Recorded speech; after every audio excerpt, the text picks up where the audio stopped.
Ragam bahasa sangat banyak jumlahnya karena penggunaan bahasa sebagai alat komunikasi tidak terlepas dari latar budaya penutur yang berbeda-beda. Ragam lisan sudah barang tentu berbeda dengan ragam tulis. Dalam praktik pemakaiannya, kedua ragam utama itu dibedakan secara tajam menjadi ragam baku dan ragam tak baku.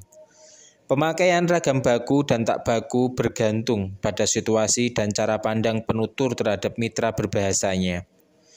Selain itu, pemakaian bahasa bergantung pada pokok persoalan yang dibicarakan atau yang dituliskan. Dalam bagian di bawah ini dapat dilihat beberapa ragam bahasa yang terpenting.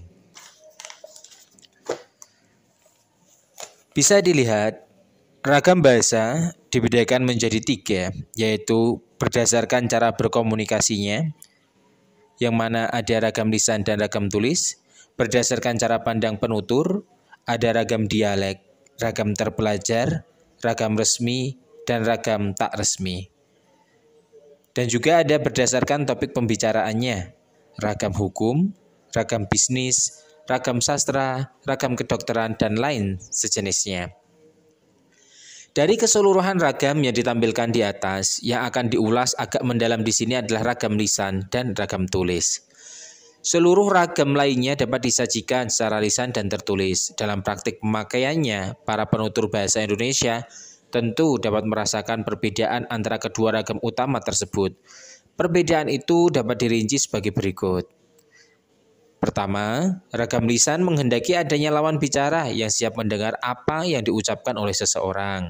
Sedangkan ragam tulis tidak selalu memerlukan lawan bicara yang siap membaca apa yang dituliskan oleh seseorang. Kedua, ragam lisan sangat terikat pada situasi, kondisi, ruang, dan waktu. Sedangkan ragam tulis tidak terikat pada situasi, kondisi, ruang, dan waktu. 3. Ragam lisan dipengaruhi oleh tinggi, rendah, dan panjang pendeknya suara. Sedangkan ragam tulis dilengkapi dengan tanda baca, huruf kapital atau huruf kecil, dan huruf tegak atau huruf miring. Pemaparan tersebut dimaksudkan untuk mengetahui bahwa ragam lisan lebih unggul dari ragam tulis atau sebaliknya, tetapi hanya sekedar mengingatkan bahwa antara ragam lisan dan ragam tulis terdapat perbedaan yang mendasar. Kedua ragam tersebut seyogianya dapat dikuasai secara berimbang oleh setiap penutur bahasa yang ingin berhasil mendayagunakan bahasa sebagai alat komunikasinya. Jika seseorang hanya menguasai salah satu ragam, lisan saja atau tulis saja, sebenarnya kemampuan berkomunikasinya belumlah lengkap. Menggunakan satu jenis komunikasi saja ternyata tidak cukup, terutama dalam kehidupan modern.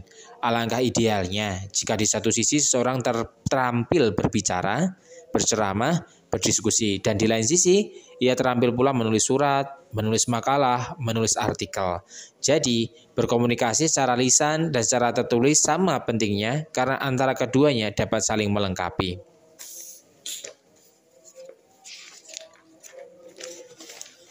Berikut kami sampaikan beberapa keunggulan dan kelemahan berkomunikasi secara lisan dan tertulis. Cara berkomunikasi secara lisan memiliki beberapa keunggulan. Pertama, berlangsung cepat, sering dapat berlangsung tanpa alat bantu, kesalahan dapat langsung dikoreksi, dapat dibantu dengan gerak tubuh dan mimik muka, itu secara lisan. Adapun kelemahan secara lisan tidak selalu mempunyai bukti autentik. Kedua, dasar hukumnya lemah. Ketiga, sulit disajikan secara matang atau bersih. Keempat, mudah dimanipulasi. Selanjutnya, keunggulan dari ragam tertulis. Pertama, jelas mempunyai bukti autentik, yaitu bukti tertulis. Kedua, dasar hukumnya kuat. Ketiga, dapat disajikan lebih matang atau bersih. Keempat, lebih sulit dimanipulasi. Adapun kelemahan dari ragam tertulis adalah berlangsung lambat, selalu memakai alat bantu. Kesalahan tidak dapat langsung dikoreksi, tidak dapat dibantu dengan gerak tubuh dan mimik muka. Jika ditelusuri lebih jauh, kelompok ragam berdasarkan cara pandang penutur dapat dirinci lagi berdasarkan ciri kedaerahan, pendidikan, dan sikap penutur.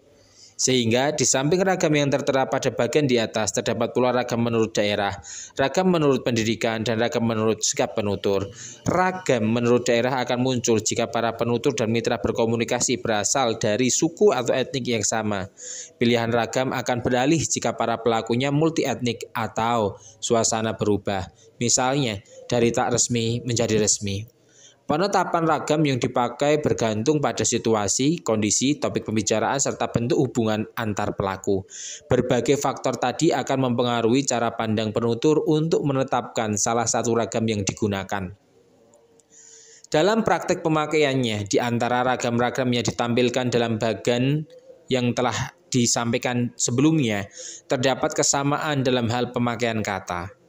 Ragam lisan atau ragam sehari-hari cenderung sama dengan ragam dialek dan ragam tak resmi, sedangkan ragam tulis atau formal cenderung sama dengan ragam resmi dan ragam terpelajar. Selanjutnya, ragam terpelajar tampak sama dengan ragam ilmu. Wujud kesamaan itu dapat dilihat dalam contoh berikut ini. Bisa dilihat bahwasanya ada contoh ragam lisan, tulis, dialek, terpelajar, resmi, dan tak resmi. Kita lihat pertama lisan. Contohnya, sudah saya baca buku itu. Tulis, saya sudah membaca buku itu. Dialek, gue udah baca itu buku. Terpelajar, saya sudah membaca buku itu. Resmi, saya sudah membaca buku itu. Tak resmi, saya sudah baca buku itu. Kelompok ragam yang paling banyak variannya adalah ragam berdasarkan topik pembicaraan. Faktor pembeda antara ragam yang satu dan ragam yang lainnya adalah pemakaian kata atau istilah khusus sesuai dengan topik masing-masing. Ragam hukum misalnya tentulah tampil dengan istilah-istilah hukum. Ragam sastra tentulah diwarnai dengan istilah sastra. Ragam kedokteran tentulah syarat dengan istilah kedokteran dan seterusnya.